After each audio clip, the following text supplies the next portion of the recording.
ஒரு கர்ணன் பண்ணும்போது நான் வந்து ஒரு கடவுள் நம்பிக்கை உள்ளோட பையனாக இருந்தேன் இந்த கதைக்குள்ளே.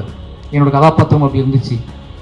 இந்த படத்தில் வந்து ஒரு கம்யூனிஸ்ட் பேசக்கூடிய ஒருத்தரோட பையனாக இருக்கணும் அப்படிங்கிற முடிவு பண்ணி அது அப்படி வடிவமைக்கப்பட்டது.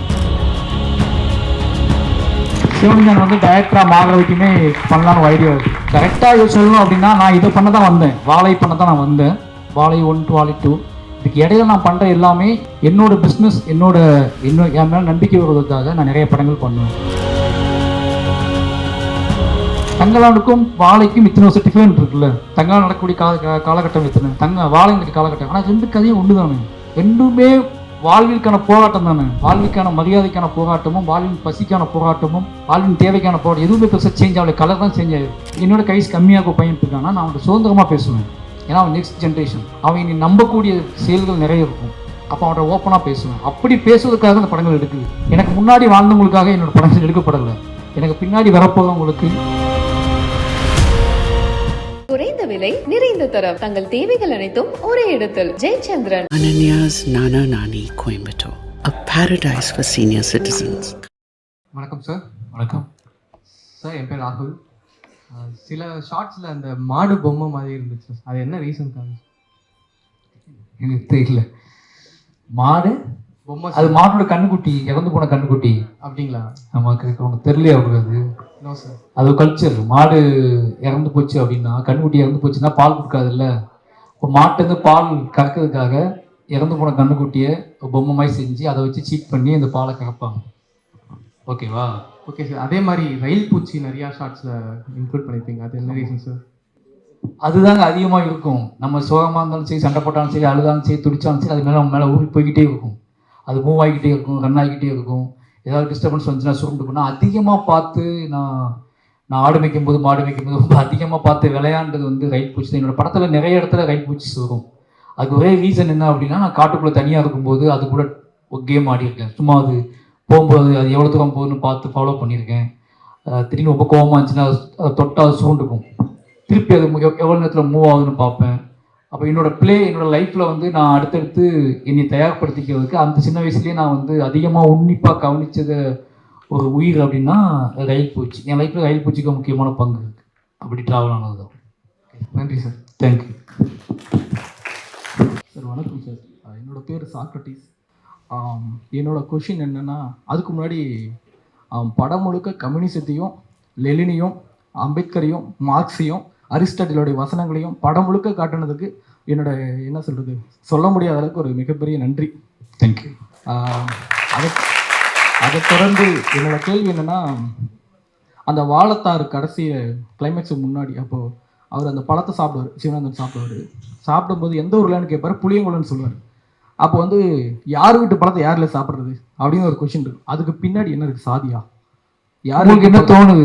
இல்லை, எனக்கு சாதியாக தான் தோணுது. புளியங்குளம்னு ஊரை கேட்டதுக்கு அப்புறமா யார் வீட்டு பழத்தை யாரும் சாப்பிட்றதுன்னா அப்போ அதுக்கு முன்னாடி சாதி. அதுதான் ஆர்ட் ஃபார்ம். உங்களுக்கு ஒவ்வொருத்தருக்கும் உங்களுக்கு மட்டும் அது உங்களுக்கு அது தோணுது அப்படின்னா நிறைய பேருக்கு வேறு தோணும். எல்லாரும் பாதிக்கப்பட்டிருப்பாங்க அந்த மாதிரி. எதன் மூலமாக ஒடுக்கப்பட்டமோ அது அவங்களுக்கு தோணும்.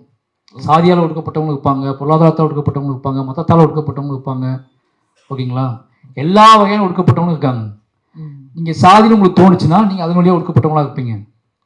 எல்லாருக்குமாக பேசக்கூடிய படமாக எப்போவுமே இருக்கணும். இது மட்டுமே காரணம்னு கிடையாதுல்ல. இன்னைக்கு ஜாதி தெரியாத ஒரு அயல்நாட்டில் இந்த படம் பார்த்தாலும் அவங்க என்ன நினைப்பாங்க? அதாவது என்ன பிரச்சனை அப்படின்னா, நாம் வந்து ஒரு ஆர்ட் ஃபார்மோட வேல்யூ வந்து நேரடியான ஒரு இன்ஃபர்மேஷனை கொடுக்கறது கிடையாது. உங்களுக்கு என்ன கன்வே ஆகும் அந்த ஷார்ட்டில், அந்த அந்த அந்த எமோஷனலில் அடுத்த செகண்ட் உங்களுக்கு என்ன கன்வே ஆகுதோ அதுதான் நிஜம். உங்களுக்கு அதுதான் கன்வே ஆச்சுன்னா அதுதான் நிஜம். தேங்க்யூ. அப்புறம் இன்னொரு கேள்வி. படம் முழுக்க அதுக்கு முன்னாடி வந்து சிவானந்தனோட அப்பா இருப்பார், அவர் பேர் வேலுச்சாமின்னு இருக்கும். ஊர் ஃபுல்லாக சிகப்பு கொடி பிடிச்சிக்கிட்டே சுற்றி செத்து போயிட்டாருன்னு அது யாரையாவது மென்ஷன் பண்ணுறீங்களா இன்டெரக்டாக? அப்படி யாராவது? என்னோட அப்பாவோட தம்பி. அப்படியா? ஆமாம், அவங்கள பற்றி நான் நிறைய எழுதியிருக்கேன். அவர்கிட்டருந்து எனக்கு கம்யூனிசம் வந்துச்சு.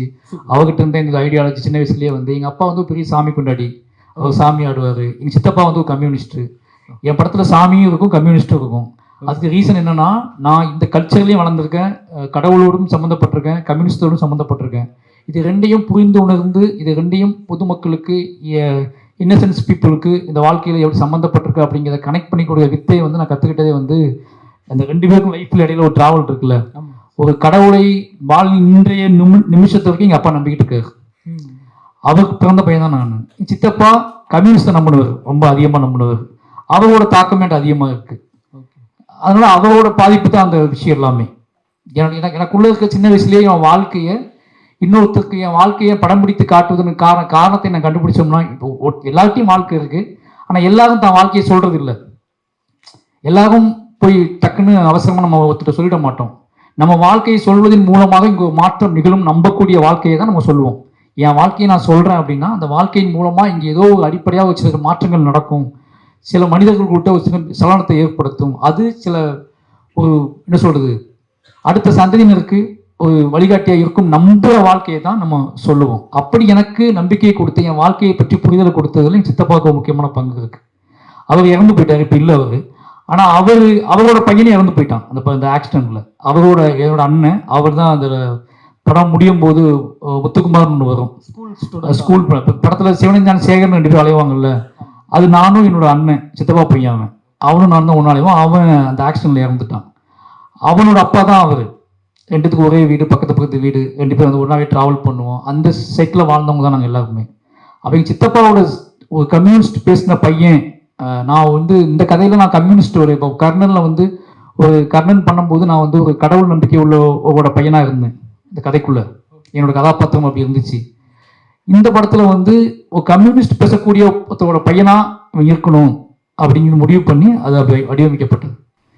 அதாவது உழைக்கும் வர்க்கத்தோட கண்ணுக்கு தெரியாத கடவுள் போல கம்யூனிசமும் எப்போதும் வாழ்ந்து கொண்டே இருக்கும் அப்படிங்கிறத காட்டியிருக்கீங்க. Yeah, hello sir. Yeah. My name is Parvez. So actually now we have seen your wonderful journey of your childhood. So like, can we expect Y2 coming in order to demonstrate your journey all the way from your village to cinema field? So like, is there any Y2 coming, or can we expect? Yeah, in order to demonstrate your journey all the way from your village to the cinema field. யோசிச்சு பார்த்தா இது வாழை 4 தான் இது. Okay, இப்போ வந்தது வாழை 4 தான். ஏமல் வாழை 1 வாழை 2 எடுத்துக்கலாம். பட் எனக்கு ஐடியா இருக்கு, வாழை 6 வரைக்குமே ஐடியா இருக்கு. அந்த சிவனஞ்சான் வந்து டைரக்டராக மாற வரைக்குமே பண்ணலான்னு ஐடியா இருக்கு. கரெக்டாக சொல்லணும் அப்படின்னா நான் இதை பண்ண தான் வந்தேன், வாழை பண்ண தான் நான் வந்தேன். வாழை 1 to வாழை 2 இதுக்கு இடையில நான் பண்ணுற எல்லாமே இதை பேஸ் பண்ணுறதுக்கு, இதை ஸ்ட்ராங் பண்ணுறதுக்கு தான். என்னோட இந்த வாழை இந்த சீக்வல் வந்து நான் வந்து ரொம்ப ஸ்ட்ராங் பண்ணுறதுக்காக, என்னோட பிஸ்னஸ் என் மேலே நம்பிக்கை வருவதற்காக நான் நிறைய படங்கள் பண்ணுவேன். ஆனால் என்னோட மெயின் நோக்கம் வாழை ஃபைனல் கொண்டு போகிறது தான். வாழையோட கதையை எப்படியாவது மக்கள்கிட்ட கடத்துறது தான் என்னோட வேலையாக இருக்கும்னு நினைக்கிறேன். அதுக்கு இடையில நான் பண்ணுற பெரிய படங்கள் எல்லாமே என்னையை ஸ்ட்ராங் பண்ணுறதுக்கு தான். எனக்குன்னு ஒரு ஆடியன்ஸை உருவாக்குவதற்கும், என் மீது ஒரு பெரிய நம்பிக்கை வைப்பதற்கும், ப்ரொடியூசர்ஸ் எல்லாரும் என்ன நம்புறதுக்கும், நான் சொல்கிற கதையை ஏற்றுக்கொள்வதற்கான மனநிலையை உருவாக்குவதற்கும் தான் நான் பண்ணுற பெரிய படங்களை பயன்படுத்துவேன். பட் என்னோட நோக்கம் அப்படிங்கிறது இந்த வாழையோட சீக்வல் கொண்டு போய் நிப்பாட்டுறது தான். எனக்கு வந்து என்ன தோணுச்சு அப்படின்னா, ஒரு இயக்குனராக நீங்கள் வந்து எந்த இடத்துல வெற்றி பெற்றீங்க அப்படின்னா, ஒரு 2 நாளில் 50 கோடி அந்த மாதிரி கலெக்ஷனில் நீங்கள் வெற்றி பெறல. நான் வந்து தூத்துக்குடி தான். இவ்வளோ நாள் வந்து மாதத்துக்கு ஒரு முறை வந்து தூத்துக்குடியிலேருந்து ஏரலுக்கு உங்களுக்கு தெரிஞ்சிருக்கும், அங்கே வந்து நாங்கள் குளிக்க போவோம். அப்போ வந்து அந்த ரோடு ஃபுல்லாக வந்து வாழைத்தோட்டம் தான், சைடில் கூட்டாம்புளி அந்த மாதிரி ஒரு சின்ன சின்ன ஊர் ஃபுல்லாக. இது எத்தனையோ முறை போயிருக்கோம். அதை வந்து நாங்கள் வந்து ஏறெடுத்து கூட பார்த்ததில்ல. நாங்கள் பாட்டில் போயிட்டு ஜாலியாக போயிட்டு வருவோம். ஆனால் போன மாதம் ஊருக்கு போயிருந்தப்போ போய்கிட்டு இருக்கும்போதே ஒரு நிமிஷம் வண்டியை ஆஃப் பண்ணிட்டு இறங்கி அந்த வாழையாக ஒரு 10 நிமிஷம் உட்காந்துட்டு தான் சார் போனேன். அந்த இடத்துல ஒரு இயக்குனராக நீங்கள் வெற்றி பெற்றீங்க சார். அவ்வளோ. Thank you sir. Thank you sir. எனக்கு ஆடியோ லான்ச் போயிருந்தாங்க. சஃபீர் ராஜா சார் வந்துருந்தாரு. அவர் படம் பார்த்துருக்காரு. அவர் சொன்ன வார்த்தை என்னன்னா, என் பாட்டு அருமையாக பண்ணியிருந்தாங்க அப்படின்னு சொன்னார். அப்போ கிளைமேக்ஸில் பாட்டு வரும்போது ஒரு மஞ்ச வாழை இருக்கிற மாதிரி வச்சுருந்தீங்க. பாப்பா பையன் குழந்தைங்க மஞ்ச வாழை இருக்கும். என்ன நோக்கம் தெரிஞ்சுக்கலாமா? கரெக்டாக சொல்லட்டுமா? அந்த ஷார்ட் இருக்கும்போது அவன் வச்சிருந்தான் கையில், அந்த பையனை பிடிச்சிட்டு வந்து நடிக்க வச்சோம். ஓகேவா? பேசிக்காக சொல்லணும் அப்படின்னா உண்மை நம்ம ஊர் பிரச்சனையை சொல்கிறேன் நான். அந்த ஷார்ட் எடுக்கும்போது ரொம்ப லேட், படம் எடுத்து 1 வருஷம் கழிச்சு எடுத்தது. படம் நான் மாமன்னுக்கு முன்னாடி இந்த படம் எடுத்துட்டேன். இந்த கிளைமாக்ஸ் சாங் எடுத்தது ஒரு வருஷம் கழிச்சு தான் எடுத்தேன். அப்போ என்னோட ஹீரோவே வளர்ந்துட்டான். அதை குப்புறப்படுத்துக்கு இருக்குது அவன் கிடையாது. அதான் மூடி வச்சு பக்கத்தில் ஒரு பையனை பிடிச்சி வந்து ரோட்டில் போயிட்டு இருந்த பையனை பிடிச்சி வந்து அதை உட்கார வச்சான். அவன் ஒரு பழம் கொடுத்தா தான் உட்காந்தான் கையில். அவனுக்கு பழம் கொடுத்து அதை உட்கார வச்சான். ஓகேவா? பட் நான் இல்லை அதான் நான் அப்படி எடுத்தோம். பட் நீ என்னன்னா நம்ம ஒரு டைரக்டருக்கு எப்போ அப்படின்னா எடிட்டிங் டேபிளில் அது ஒரு மீனிங் மாறும். நம்ம சும்மா அப்படியே எடுத்துக்கோம் அவசரத்துக்கு. பட் எடிட் பண்ணும்போது தான் நமக்கு வந்து ஒரு விஷயம் பிடிப்படும். அவன் கையில் இருக்குது அது செட் ஆகலாம் அழிக்க கூட சொல்லிடுவோம். நான் அது தப்பாக இருக்குது அழிச்சிருன்னு தான் சொல்லுவோம். ஓகேவா? பட் அது அழிக்காமட்டதுக்கான காரணம் ஒன்று இருக்குது. ஓகேங்களா? அந்த பழம் அந்த கையில் வருவதற்கு ஒரு கதை இருக்குன்னு ஒன்று இருக்குல்ல. அந்த மாதிரி அது இயல்பாக நடந்துச்சு. எப்படி கர்னனில் வந்து ஒரு பட்டாம்பூச்சி வந்து அது ரொம்ப இயல்பாக நடந்தது. கர்னனில் அந்த போலீஸ் ஸ்டேஷனில் அடிச்சிட்டு இருக்கும்போது ஒருத்தர் அடிப்பட்டு கீழே வந்து ஷாட் எடுத்துகிட்டு இருந்தோம். அந்த லைட்டில் பட்டு ஒரு பட்டாம்பூச்சி கீழே மேலே விழுந்துச்சு. அப்போ அதை நாங்கள் ஒரு கதையாக மாற்றணும். சில நேரத்தில் நம்ம ஷூட் பண்ணிட்டு இருக்கும்போது இயல்பாக அந்த இயற்கையாக ஒன்று நடக்கும், ஒரு விஷயம் நடக்கும். அது நம்ம கதைக்குள்ளே ஏதோ வகையில் எடிட்டிங் டேபிள் போகும்போது பயன்படும்.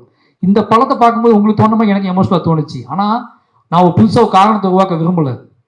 ஆனால் அது எடுக்க வேண்டாம்னு தோணுச்சு எனக்கு. அது அப்படியே இருக்கட்டும், பரவாயில்ல அந்த பையனை விட்டுருங்க அப்படின்னு சொல்லி படத்தோடு வச்சு எடுத்தோம். அது படம் பார்க்கும்போது இது கேள்வி என் ஒய்ஃப் கூட என்கிட்ட கேட்டாங்க, அது ஏதாவது கதை வச்சுருக்கியா லிங்க் வச்சுருக்கியான்னு கேட்டாங்க. பார்க்கும்போது ஏதாவது எமோஷனல் வந்துச்சுன்னா அதுதான் உண்மை. இப்போ நான் என்னோட அறிவை பயன்படுத்தி இந்த புத்தாத்தனத்தை பயன்படுத்தி உங்கள்கிட்ட ஏதாவது விளக்கம் கொடுக்க முடியும். ஆனால் அது உண்மை கிடையாது. அது என்னோட அறிவை சொல்கிற மாதிரி படம் பார்க்கும்போது ஆடியன்ஸுக்கு அந்த படம் தனியாக தெரிஞ்சிச்சுன்னா அது உண்மை. அது தெரியாமல் போனவங்களும் நிறைய பேர் இருப்பாங்க. இப்போ உங்களுக்கு தோணுச்சுல அது ஒரு கையில் ஒரு படம் வச்சுருந்தான்னு கேட்டிங்கல்ல, அப்படி இந்த கதையை ட்ராவல் பண்ணியிருக்கீங்கன்னு அர்த்தம். சில நேரத்தில் இந்த குட்டியாக இருக்கிற விஷயம் நம்ம கதையை இந்த பார்வையாளர்கள் எவ்வளோ ஆழமாக கவனிச்சாங்க அப்படிங்கிறத நமக்கு காட்டுறதுக்காக பயன்படும். அப்படி நிறைய பேர் என்கிட்ட கேட்டபோது அவன் புரிஞ்சு நம்ம என் கதையை இவ்வளோ ஆழமாக பயன்படுத்தி ஒரு சின்ன பழத்தில் வந்து நிப்பாட்டிருக்காங்கன்னு ஒன்று இருக்குல்ல, அந்த அப்படி கொண்டு படம் வந்து அவங்க கண்ணுக்கு தெரிஞ்சிருக்கு அப்படின்னா என்னோட இத்தனை பெரிய வழியும் அவங்களுக்கு தெரிஞ்சிருக்கும் அப்படிங்கிற நம்பிக்கை எனக்கு இருக்குது. அதுதான்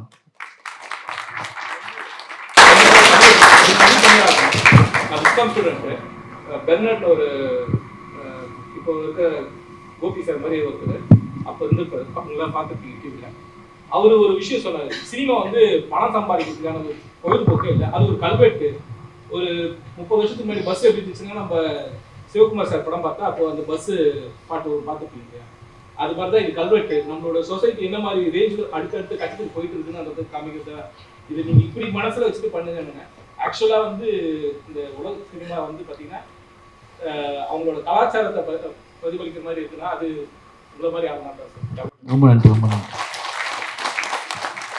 வெறுமன கலாச்சாரத்தை மட்டும் பிரதிபலிக்கிற மாதிரி படம் இருக்கக்கூடாது. இந்த கலாச்சாரத்துக்குள்ளே இருக்கக்கூடிய மேடு பள்ளங்கள் இருக்குல்ல, அந்த மேடு பள்ளங்களையும் இல்லை அப்படி இல்லை, நம்ம கல்ச்சரல் நம்ம நினச்சிட்டு இருக்கிறது நம்ம வந்து கல்ச்சரல் டக்குன்னு பெருமையாகவும் மாறுது. ஓகே, இங்கே ஒரு பண்பாடு இருக்குது, ஒரு கலாச்சாரம் இருக்குது, நம்ம யோசிச்சுட்டே இருக்கோம்ல. அந்த கலாச்சாரத்தையே அந்த பண்பாட்டையே விவாதத்துக்கு உட்படுத்தி ஒவ்வொரு கட்டத்துக்கும் நம்ம நகரும் போது நம்மளோட அப்பா காலம்னு ஒன்று இருக்குது, பிள்ளைகள் காலம்னு ஒன்று இருக்குது, பேரங்கள் காலம்னு ஒன்று இருக்குது, அடுத்த ஒரு காலம் வரப்போதில்லை. இந்த காலத்தின் தவறுகளை எல்லாம் சரி செய்வது தான் முன்னேற்றம். அதுதான் மனித வளர்ச்சி, நாகரிக வளர்ச்சி அப்படிங்கிறது. அந்த தவறையை பின்னாடி செஞ்ச தவறையே பண்பாடுன்னு நினச்சிக்கிட்டு வாழவும் முடியாது. அது ஒரு பண்பாடு, அப்படி ஒரு கல்ச்சர் இருந்துச்சு, அப்படி ஒரு மரியாதை இருந்துச்சு, அப்படி ஒரு இப்போ ஒரு மரியாதையை உண்டு ஒரு வந்தாங்கன்னா எல்லாம் எந்திரிச்சு நிற்பாங்க. அப்படி ஒரு கிராமத்தில் ஒரு மரியாதை இருந்துச்சு. கிராமம்னாலே அந்த மாதிரி ஒரு பண்பாடுன்னு சொல்லுவாங்கல்ல, அது தொடர்ந்து நீடிக்க முடியாது. ஒவ்வொரு சக மனுஷனுக்கும் மரியாதை இருக்குங்க. அந்த சக மனுஷன் கல்ச்சர்களோடு அந்த சக மனுஷனோட மரியாதையை நம்ம கிரியேட் பண்ணுறது தான் ஒவ்வொரு இண்டிவிஜுவல் பர்சனுக்கும் நம்ம மரியாதையை சரிப்படுத்துவதான் மிக உயர்ந்த கலாச்சாரமாக இருக்க முடியும். அப்படி அதை நோக்கி படங்களை தமிழ் கல்ச்சரில் இருக்குன்னு காட்டுறதை நாங்கள் படம் எடுக்கிறோம். அதுக்காக ஃபைட் பண்ணுறாங்க, அதுக்காக யோசிச்சிருக்காங்க. ஒவ்வொரு காலகட்டத்திலையும் தலைவர்களாகவும் சரி, தனி மனுஷனாகவும் சரி, கிரியேட்டர்ஸாகவும் சரி, டைரக்டராகவும் சரி, பாடலாசிரியர்களாகவும் சரி, மியூசிக் டைரக்டராகவும் சரி, எல்லாத்துலேயுமே இண்டிவிஜுவல் பர்சனுக்கு வந்து ஒரு தனி மனிதனுக்கான சுதந்திரத்துக்காக போராடியிருக்காங்க. அப்படிங்கிறதுக்கான கல்ச்சர் தான் நிலையான கல்ச்சர். அது நம்ம மனிதனம் தோன்றுறது நடந்திருக்கு அப்படிங்கிறது தான். ஏன்னா இல்லைன்னா இவ்வளோ வந்திருக்காது. இத்தனை வருஷம் கழிச்சு யோசிச்சுப்பாங்க. இப்போ தங்கலான் போட்டாங்கல்லங்க, தங்கலானுக்கும் வாழைக்கும் இத்தனை வருஷம் டிஃபரெண்ட் இருக்குல்ல. தங்கலான் நடக்கக்கூடிய காலகட்டம் எத்தனை, வாழைங்களுக்கு காலகட்டம். ஆனால் ரெண்டு கதையும் ஒன்று தானே, ரெண்டுமே வாழ்விற்கான போராட்டம் தானே. வாழ்விற்கான மரியாதைக்கான போராட்டமும், வாழ்வின் பசிக்கான போராட்டமும், வாழ்வின் தேவைக்கான போராட்டம் எதுவுமே பெருசாக சேஞ்ச் ஆகலை. கலர் தான் சேஞ்ச் ஆகிருக்கு. இது யோசிச்சு பார்க்கும்போது இதுதான் எனக்கு நீ பார்க்கும்போது அதான் தோணுச்சு. இது பச்சையாக இருக்குது, அது மஞ்சளாக இருக்குது. ஓகே. பட் ஆனால் கதையாக ஒன்று தான், ரெண்டுமே ஒன்று தான். அந்த ஏக்கம் இன்னும் தீரல. இந்த கல்ச்சரை இதுதான், இந்த கல்ச்சரில் ஃபைட் பண்ணிக்கிட்டே இருக்கும். ஃபைட் பண்ணிகிட்டே இருக்கக்கூடிய கதைகள் வந்துக்கிட்டே இருக்கும். அந்த ஃபைட் வந்து மனிதனை சிந்திக்க வைக்கும். நெக்ஸ்ட் ஜென்ரேஷனை, இப்போ உங்களுக்கு என்னோட ஏஜ் அதிகமாகும்னு நினைக்கிறேன். ஓகே, உங்களை என்ன திருத்த முடியும்னு நம்பிக்கை எனக்கு இல்லை. உங்களை டிஸ்கஸ் பண்ணும்போது நான் கொஞ்சம் டவுனாக தான் இருப்பேன். ஏன்னு கேட்டால் நீங்கள் என்னை விட அனுபவசாலி. அப்போ நான் உங்கள்கிட்ட டிஸ்கஸ் பண்ணும்போது என்னோடய வாய்ஸ், என்னோடய லெவல் எல்லாத்தையும் நான் கம்மி பண்ணிக்குவேன். ஏன்னா நீங்கள் என்னை விட மூத்தவர், என்னை விட இந்த உலகத்தை நல்லா தெரிஞ்சவர் அப்படிங்கிறனால நான் கொஞ்சம் என்ன பண்ணுவேன்னா வேறு டோனில் பேசுவேன். இது இன்னொரு பையன் என்னோட கைஸ் கம்மியாக பையன் இருக்கான்னா நான் அவன்கிட்ட சுதந்திரமாக பேசுவேன். ஏன்னா அவன் நெக்ஸ்ட் ஜென்ரேஷன், அவன் இனி நம்பக்கூடிய செயல்கள் நிறைய இருக்கும். அப்போ அவன்கிட்ட ஓப்பனாக பேசுவேன். அப்படி பேசுவதற்காக அந்த படங்கள் எடுக்குது. எனக்கு முன்னாடி வாழ்ந்தவங்களுக்காக என்னோடய படங்கள் எடுக்கப்படலை. எனக்கு பின்னாடி வரப்போகிறவங்களுக்கு, அவங்களுக்கு நம்மளோட கல்ச்சரில் பண்பாட்டில் இருக்கக்கூடிய எல்லாத்தையும் சரி பண்ணக்கூடியது. ஏன்னா அது ரொம்ப முக்கியம் நான் நினைக்கிறேன். நான் நல்லா பார்த்துட்டீங்க, நம்ம நிறைய விஷயங்கள் பார்த்துட்டோம். எல்லாம் காலத்தில் அடித்து செல்லப்பட்டுக்கிட்டே இருக்காங்க. அது எவ்வளோ பேர் டைரக்டராக இருந்தாலும் சரி, எவ்வளோ பேர் கிரியேட்டராக இருந்தாலும் சரி, எவ்வளோ பேர் மன்னனாக இருந்தாலும் சரி, காலப்போக்கில் அவர் காணாமல் போய்ட்டுறாரு. ஆனால் அவர் என்ன நிகழ்த்திட்டு போனாங்க அப்படிங்கிறது ரொம்ப முக்கியமாக இருக்குது. எவ்வளோ தான் காசு பணம் சம்பாதிச்சாலும் நம்ம எடுக்க போகிற படங்கள் ஏதாவது ஒரு 4 பேரை மாற்றி அவன் வாழ்க்கையில் சேஞ்ச் பண்ணி அவன் அதை நிலை கொண்டு அவன் ஒரு இடத்துல எழுதி வச்சு அவன் ஒரு கல்வெட்டாக மாற்றி அவன் ஒரு கவிதையாக மாற்றி அவன் ஒரு கதையாக மாற்றி அதுக்குள்ளேருந்து அவன் ஒரு வாழ்க்கையை கண்டுபிடிச்சி அந்த அடுக்கு இருக்குல்ல, அந்த அடுக்கை உருவாக்குவது தான் ஒரு ஆர்ட் ஃபார்மோட முக்கியமான வேலை. என்னை அப்படி நிறையவே உருவாக்குனாங்க. நான் அங்கேயே மடிஞ்சு போக வேண்டிய ஒரு ஆள், அங்கேயே செத்து போக வேண்டிய ஒரு ஆள், அந்த பசியும் வறுமையோடும் போராடி அழிய வேண்டிய ஒரு ஆள். என்னை இந்த பக்கம் இழுத்துட்டு வந்து என்னை இத்தனை லேயர்ஸ் சொல்லிக் கொடுத்து, இத்தனை கலைகளையும் சொல்லிக் கொடுத்து, இத்தனை இவ்வளோ பெரிய வாழ்க்கையை வாசிப்பை எல்லாம் கற்றுக் கொடுத்து என்னை உருவாக்குவதற்கான காரணம் இதை கடத்துவதற்காக தான். அப்போ கல்ச்சுரல் பண்பாடு அப்படின்னு நம்ம நின்ற முடியாது. அந்த கல்ச்சுரலுக்கும் பண்பாடு எல்லா மனிதர்கள்ட்டையும் இருக்குது. ஆனால் அதுக்குள்ளே இருக்கிற பள்ளம் மேட்டை சரி செய்வது மட்டும்தான் கலையோட வேலையாக இருக்கும்னு நான் உறுதியாக நம்புகிறேன். நன்றி சார். Thank you sir. உங்கள் படத்துலையும் சரி, உங்கள் பதிலையும் சரி, அவ்வளோ அனுபவங்கள், அவ்வளோ உண்மைகள் இருக்குது. சிவனந்தனோட பயணத்துக்காகவும் அதை தொடர்ந்து நாங்கள் கொண்டாடிட்டே இருப்போம். உங்கள் கூட இவ்வளோ பக்கம் நிற்கிறது எனக்கு ரொம்ப பெருமையாக இருக்குது sir. Thank you so much sir. Thank you so much for coming sir. Thank you. குறைந்த விலை நிறைந்த தரம் தங்கள் தேவைகள் அனைத்தும் ஒரே இடத்தில். Jayachandran. Ananya's Nana Nani Coimbatore, a paradise for senior citizens.